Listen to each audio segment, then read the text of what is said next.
Well, welcome to the Pineapple Academy, Toni Watkins. Great to have you here. It's a pleasure to be here. Thank you. Please introduce yourself to our audience, and then we'll get a little bit about you, and we'll talk about the industry. Sure. I'm the System Director for Food, Nutrition, and Environmental Services for Riverside Healthcare System.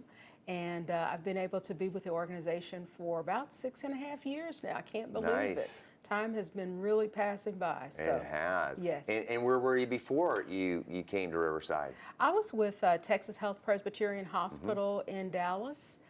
You may have heard of that facility. I have been there with you yes, many times. It's a yes. big place. It is a small world, It and is. Greg, it's a great example of making positive relationships, because you just never know where they're going to take you. You really don't. Isn't that the truth? Right. And you know, it is one thing we all have to acknowledge. There are just some wonderful, wonderful people in this industry, and it's just fun to see the paths that everybody takes. And but at the end of the day, we're all trying to do the same thing, which is to help this industry, right? That's right. My parents have a joke, and they've said, do you ever really leave your jobs? Because you continue to tell us stories about these other jobs. Have you really left? Right. No, it's true. Everything is a building block, isn't it? Right. Right. You've been in the healthcare game for a bit here. What inspired you to get into? Let's just start with food service. We want to talk about healthcare, but just food service in general. How did you get attracted to that? Well, I don't. It's interesting because I've always enjoyed cooking. As long as I can remember, I would be helping my mother do something in the kitchen, and I was just attracted to it. And so the food tasted good too, by the way, and that always helps. But I was just attracted to it. But my mom had to see a registered dietitian at one point in her life. She was having some challenges with blood sugars. She did not become a diabetic, but I think we thought at that time that she might. And so she introduced me to the concept of what she was learning from this registered dietitian, and I became engrossed in not only the cooking aspect, but also the science of food. And then over the years, in high school, I was able to be involved with a program that allowed me to be in a cluster of individuals in food service where they educated us about food, and we cooked every day, and we served. I mean, so you had formal training starting in high school. We wow, sure that's did. fantastic. Sure did. A group of us did. I was able to go to a high school that had other types of things, such as aeronautics. They had computer science, all kinds of programs that folks across Dallas, kids across Dallas, could become involved with in high school. So it made for a long day, by the way, because you started early. Yeah, you started early, and you didn't get out of classes until 4 o'clock, and you still had to maintain grades and all that stuff. But it was worth it because it really prepared us for the work world. And when individuals graduated, they could go and work for food service companies. They often brought in companies to meet with us. Some of us were doing things during the summer with some companies. So it was just a matter of what we wanted to be able to do. So from there, I found that through some other friends of my mother, I had a mentor to help guide me, in addition to my mom, with applying for a program in clinical dietetics. And so we reached out. At that time, it was called the American Dietetic Association. It's now the Academy of Nutrition and Dietetics. And so from there, I was able to find out about programs in the Texas area, and then applied to those programs, and the rest is history. I've been going to school and learning ever since. Good for you. It's interesting, just reflecting on your story about, what was going on in high school. We've seen it now come full circle on that strategy of teaching young people in high school, call it a trade or an interest, something like that. And that kind of went away for a while, let's face it. We seem to be only worried about getting everybody into college, which is an admirable thing, but at the same time, it's just not the reality of the world. I mean, we have to have skill sets. There's some things that are task-driven, things we have to understand. So it's nice to see that high schools, I think, are swinging back to that, because I think it creates amazing opportunities for young people. Yeah, because you're 17, 18 years old. You may not know what you want to do yet, but exposure to such programs, I think, will help. I think it helps to make a difference with what you want to do. I knew agree.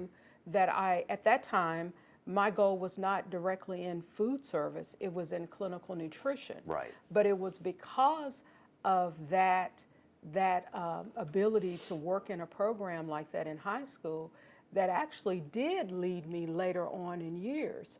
So I'll give you an example. As a clinical dietitian, I would work with patients and found out that they would eat certain foods depending on which cook was working that day. So I found myself going to the kitchen and getting to know the cooks so that I could find out what was being prepared for some of my patients. You get it? Interesting. So that whole concept of healing, you can't heal if you don't like what you're eating. Right. And so I found myself learning aspects of the kitchen and recognized that there were not recipes that were sometimes available, or if they were available, the cooks weren't following the recipes. Right. And then I also identified if there were some concerns with reading or writing or visual concerns. Maybe the team member needed glasses. And so I found myself becoming more engrossed on the management side of things. And so as my career continued to change, because at that time I was married to someone in the military, so I had to move often. Oh, okay. And so with doing that, it gave me the opportunity to have different kinds of job experiences. That's pretty interesting. You had mentioned in an earlier conversation you and I were having that you actually ended up in Germany. Is that why? Because your husband at the time was in the military? Yeah, You were working in Germany. Were you at an American hospital facility, or Actually, or what was it? it was totally different there. Oh, okay. Actually, I didn't work in a hospital there. I was able to be a part of what we called health risk appraisal program, and it was new at that time. It was a part of a fit to win concept. And so as soldiers entered Germany, and at that time I was hired out of Frankfurt, Germany. Okay. Then there was a team of us that would be involved in helping them to understand how to stay well-fit soldiers. So that included smoking cessation. It was, what do you do for blood pressure issues? It was about food and things like that. So it was a wellness program at the end It of the day. was at the end of the day, but it was really new at that time. Oh, wow. Yeah, it was a wellness program. And then a group of us also went into commissaries throughout Germany. So those were on the military basis, Right. the stores, grocery stores on the military basis. And we did not have a nutrition labeling program in the United States to the extent that we have now. And so we actually created a plan for soldiers and their spouses to be able to make healthy food selections when they went into the store. And then I also did some radio spots to talk about healthy eating and things like that for soldiers to stay. Neat. You get it, fit to win. Right. Fit to well, win. you were way ahead of the curve on that one. That Well, program, that's pretty awesome. The military already had that, so I was able to just be a part of that program. Isn't that interesting? Yeah. So everybody, it's funny. You don't realize where programs, get hatched, and there are some pretty good government programs that have actually resulted in bigger programs, throughout for everybody. But the isn't wellness aspect is great. But you're right, Greg, and isn't it interesting the things that we do? That was all that was available for me at that time, but it actually made such a huge difference in my journey. And it served you well. And the people around you. That's really wonderful. So then you obviously at some point came back to the States and you started working in communities again. What kind of a community did you come back to and start working in? I came back to Georgia, and at that time it was Savannah, Georgia, and I was a clinical dietitian again, and then I eventually became a clinical nutrition manager as we moved to South Carolina. And then from South Carolina, I eventually went back home to Texas, but not in Dallas. I was in East Texas, and it was there that I really began to go more into the director side of things. And so I had a director at that time that really saw something in me, and I was the clinical nutrition manager, but I was learning retail, I was counting money, I was manager in charge on weekends, and if my director was out. And so it really evolved from there. And once I returned back to Dallas, I became a patient service manager and then moved up as a director. So tell us about your experience becoming a food service director for the first time. So I had been a patient service manager at a location I had moved back to Dallas by this time. And at that location, they were looking at it no longer being a self-operated facility. They were looking at bringing in a contract management company. Right. And nothing wrong with contract management companies, but I felt that I had kind of built, I had grown with the facility and felt that I could actually become a director, and I really wanted to be in a self-operated environment. And so there was a small hospital in a small community in Texas that I decided to become a part of.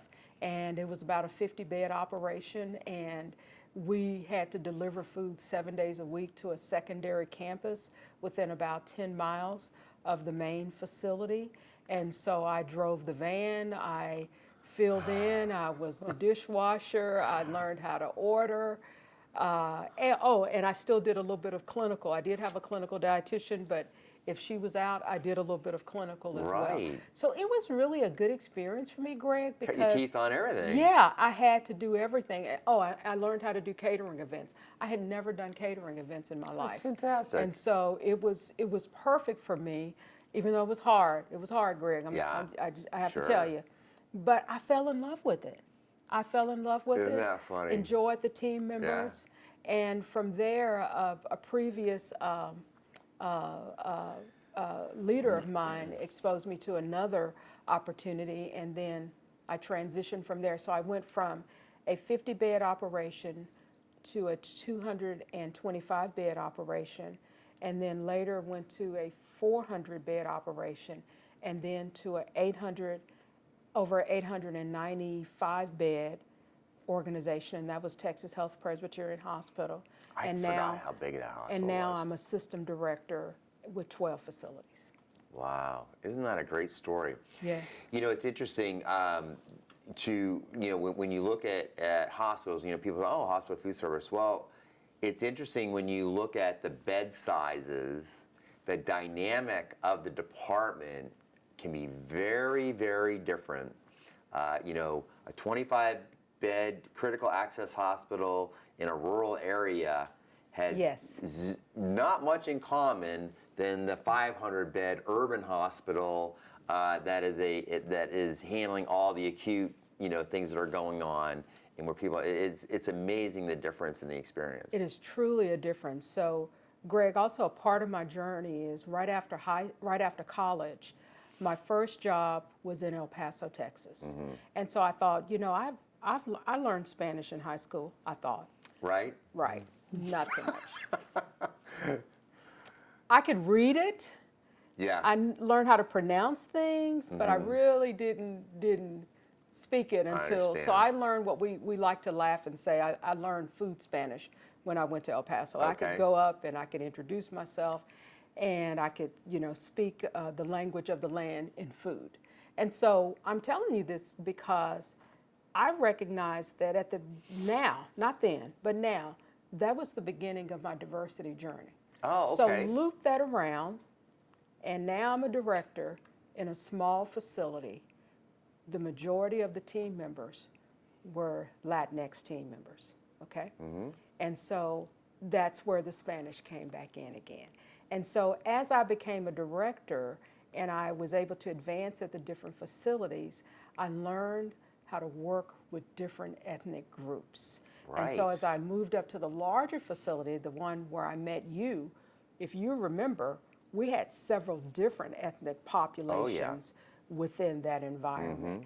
And so it was each building on each facility with the team members that I had truly made a difference in how I responded. One of the stories that I tell people sometimes is, I was like really proud of myself, and I was, wanting to use my Spanish, the little bit that I knew. And one day I was telling the story that I was telling the cooks that I was really hungry. So there's hombre and hambre, right? And I was really hungry. And so the guys started laughing at me, and I was like, what's wrong? They said, you said you want a man. You didn't say you were hungry. That's funny. So I still remember that story Right. today, but it helped with the engagement process. Yeah. And so as we begin to, as leaders, as we work with our teams, we have to find that niche in terms of what's working with the team. And so Right. it's been wonderful to get to know teams in different ways.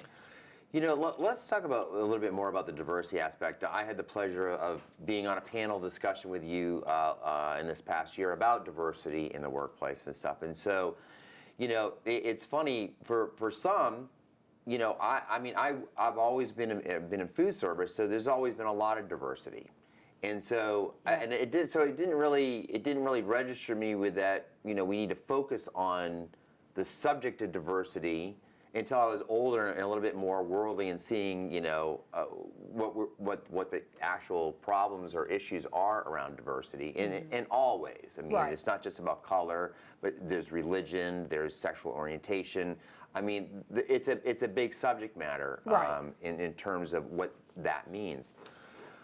But it's interesting to me in the healthcare world, particularly in operations and in support services, it is a melting pot. Yes. I mean, and depending on what part of the world, it's like, you know, we had a customer not so long ago ask me are you going to come out with Creole language translations? And I'm going, well, tell me more about that. You know, I mean, to be honest, because I've never spent a lot of time, you know, down on the Gulf Coast, you know, area. Yes. I don't really have a lot of experience down there. And so, you know, it was explained to me, and I was like, oh, wow, isn't that interesting? But yeah, I mean, you know, I've worked with Russians, Ukrainians, Italians, people from Spain, people from Mexico, Central America, South America. I mean, it's just as you travel around the country doing projects, it's like, you know, Asians, you know, it's just, there's everything, you know, and all different colors and all different orientations and all religious beliefs.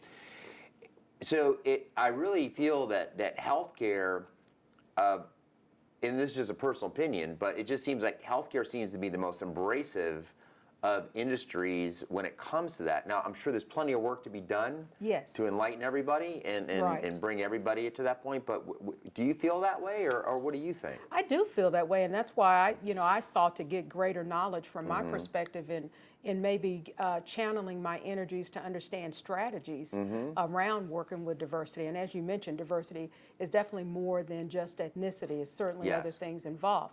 But in this conversation, in terms of dealing with ethnicity, what I had to learn was how they were dealing with things that happened in their village, in their country, and they would bring it back to the department because maybe there was another group that was whose family was a part of that atrocity. And so we really had some internal dialogue on occasion because of things like that. So I had to learn to really think about what is being fair. What does that really mean? And did fairness still give the opportunities that individuals needed? Because maybe in order to be fair, maybe I had to do a little bit of something different for this particular group for because of what they came in the door with. But food service is an industry in which you can come in and not have any experience, and we can have you washing dishes, right? We can wash a few pots and pans. And because you're there 8-12 hours a day, you're washing pots and pans, but maybe you're seeing the cooks chop things. And before you know it, we show you how to cut an onion. We show you how to do some things. And then, you know, there are many stories, many success stories by which the pot washer has been able to come up and learn how to cook. I think you might know something about that, Greg, and to be able to really grow into a position. And I just think that, to me, that's an American story. I couldn't agree with you more on that. So would you say it boils, I mean, to me, a lot of what we're talking about here is really just having empathy to the people that we work with and realize that we don't all come from, you know, some little suburb of America. We might come from, you know, different places, urban areas, rural areas, other countries. And that empathy aspect is just so important.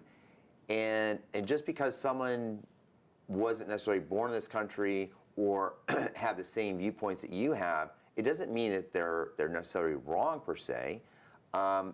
It's just making sure we understand their perspective so it can combined with the culture of the community that you're working at the time, so it all kind of works together. That's exactly right. So we're not only ensuring that we have fairness, but we're ensuring that we're invested in them from an equity standpoint. Right, right.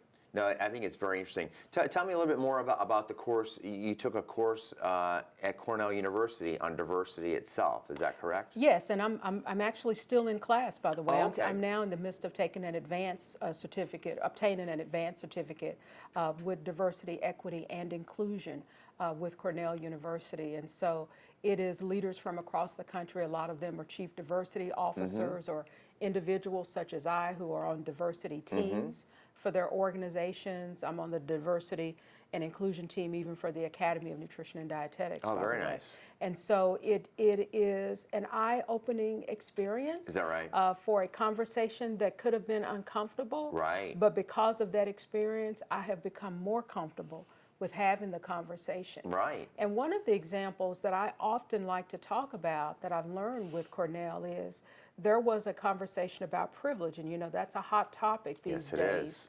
And so I've always thought about privilege as just being white privilege, but there was a questionnaire that was given to us, and one of the statements that I really like to focus on is, do you put pictures of your family members or anyone from your family in your office? Okay. So then it states, what privilege affords you? Interesting. Well, yeah, I have no problem having a picture of a family member in my office or whatever, but there are times in which individuals have not wanted to place family members in their offices because of how it could be perceived with the type of family members they have. No kidding. That's like a mixed race or Yes. or wearing some sort of garb, religious Yes. garb or whatever. Or gender identity. No kidding. So that's a privilege, Greg. Isn't that interesting? Well, it makes sense. I mean, you know, when you have groups of individuals or an individual who feels that there might be some pockets within the society that don't see them as an equal or someone who's deserving of respect or whatever, I can sort of understand they might feel a little nervous about things at times. Right, and so, you know, we want you to bring your whole self to work. We want individuals to be comfortable. So from an empathetic standpoint, I want my team members to feel comfortable and to bring their whole selves to work and to feel engaged in the job that they do and to feel proud of what they produce daily, right? That's right. But from a business standpoint, I also want to make sure that we're able to produce quality food for our residents and our patients, to make them feel good, to feel like the patients and residents have great satisfaction in the food in which they are consuming on a daily basis, and then also for our team members. So, but if we do all of that, our company makes money. Well, I think this is a great conversation and obviously very timely, and it's great to know that, you know, I have the privilege of working with so many people now in these big companies who are really putting a lot of emphasis on this. And again, there was a little bit of ignorance on my side of things because, like I said, for 40 years, I've worked with so many different groups and exposed to so many things. You just don't really, personally, I'm saying I don't think a lot about it.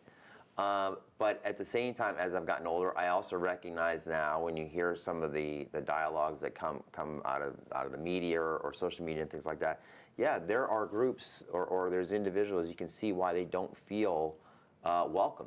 Right. And it kind of breaks your heart. Right, right.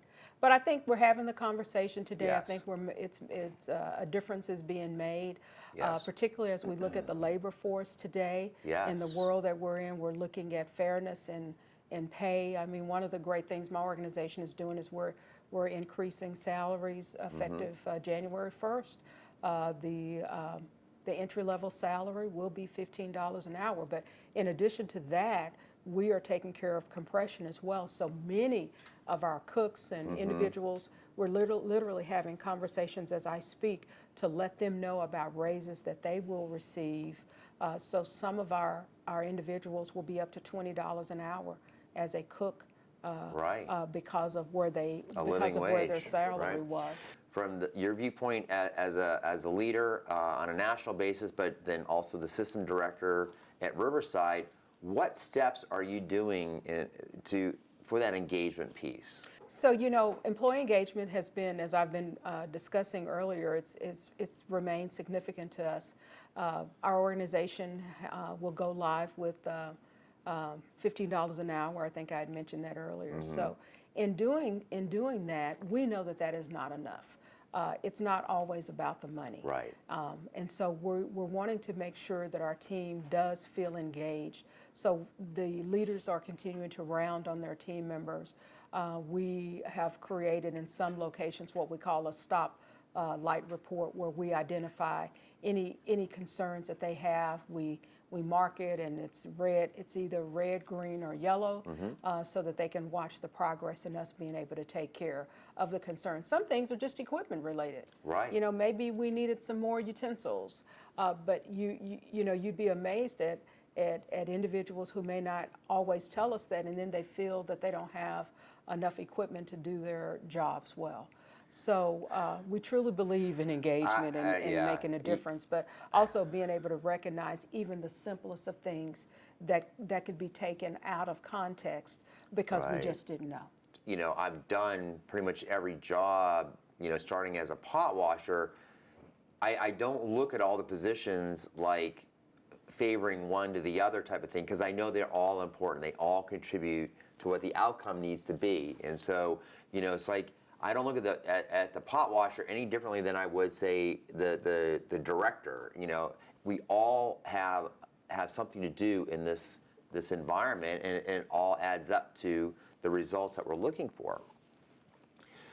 But when you go in some organizations, though, there seems to be a clear delineation between management and the hourly staff, and then there's even names that we call the hourly team members and associates and stuff. We differentiate that, but I get the feeling now that people are really taking a more holistic viewpoint of team members, regardless of whether they're salary versus hourly. I mean, I agree.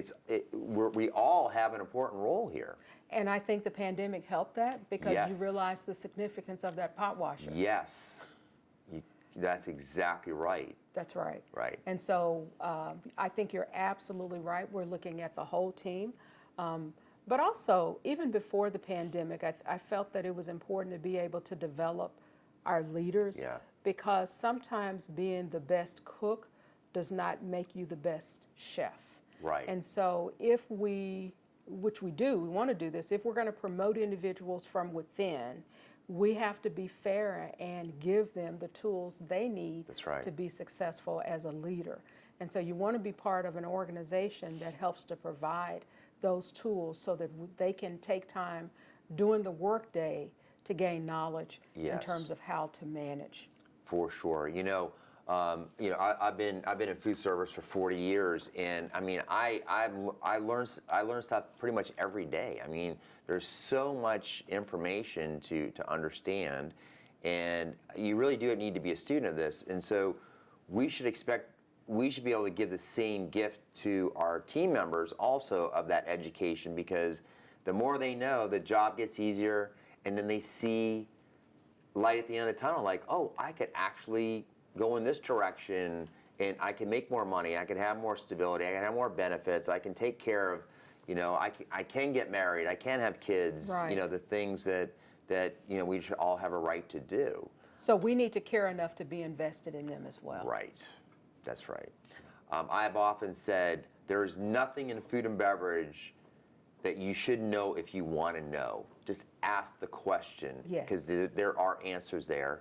And yes, you can go online and do it, but as management, we should encourage those conversations with the staff, and challenge us as management, like, oh, you want to know more about that? Sure. Well, let's help you with that, you know. Absolutely. And give them that opportunity.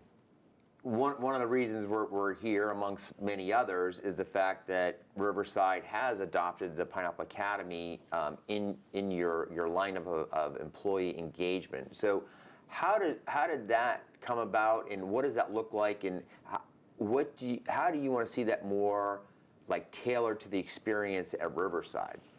Well, I had one of my leaders on my system team to actually reach out to Pineapple Academy. Right. We saw some things through social media, as a matter of fact.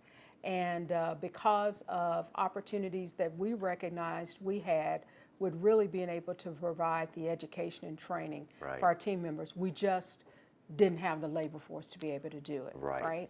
And needed to be able to do it on a dime, by the way. Right. Not that you're cheap, Greg. Not that. No, but by being online, we can get the cost way down, as opposed to like the engagements I used to do with you down in Dallas.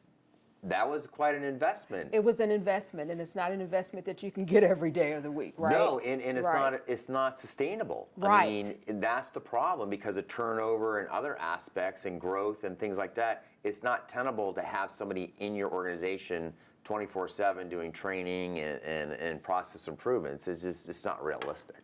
So I heard the term Pineapple Academy, and I said, what is Pineapple Academy? What is Right. that?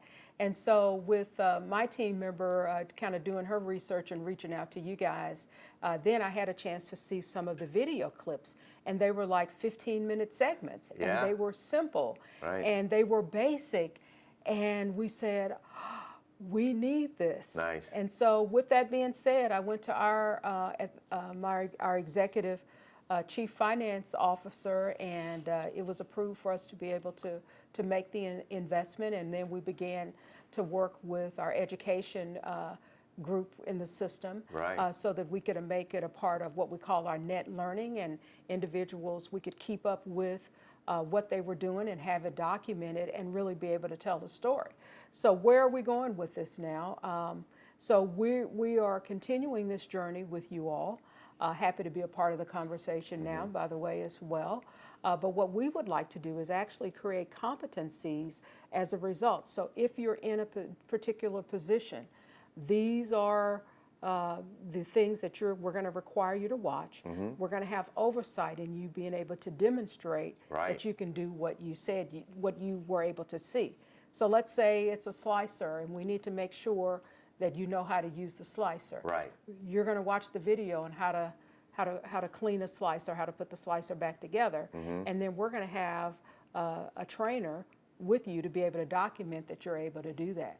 But we're able to give you this wonderful video Right. to show you how to do it. So we Right. want to do that for several different aspects of food and nutrition services.